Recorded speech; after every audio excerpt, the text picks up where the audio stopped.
deme sakın Emoğlu. Niye? Mehmet'imin gülümsere aldığı yüzük bende duruyor oğlum.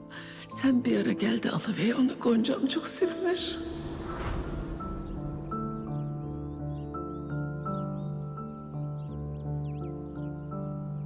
Çok zahmet oldu ama sana. Ne zahmet oğlum, zahmetim olur. Mehmet'imin gülümsere aldığı yüzük bana bıraktı. Hala sende kalsın. Sen bunu saklayıver dedi bana. Bu çok güzel ama çok sağ ol, çok teşekkürler Havva hala. Takması nasip olmadı. Onların sevdası acı bitti, kötü bitti. Allah size göstermesin. Daimi mutlu olun yavrum, ömür boyu.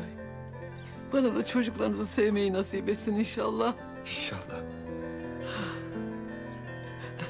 Gelinlik de yakında bitecek inşallah.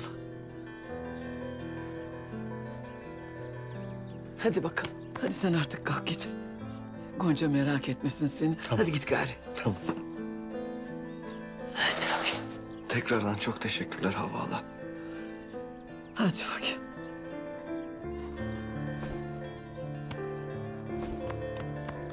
Allah'a emanet olun.